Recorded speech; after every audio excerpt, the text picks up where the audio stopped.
4 गाई विकणे आहे। एक पहिल्या नंबरची पाराठी, दुसऱ्या नंबरची ताजी खाली झालेली,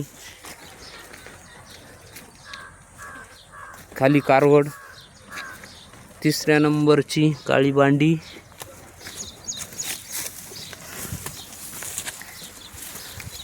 चार ते 5 दिवस जाणायला बाकी, 4 नंबरची 15 दिवस जाणायला बाकी। अतिशय गरीब व शांत गाई, 2 काळ्या बांड्या, 2 वंड्या, 2 शिंगावाल्या।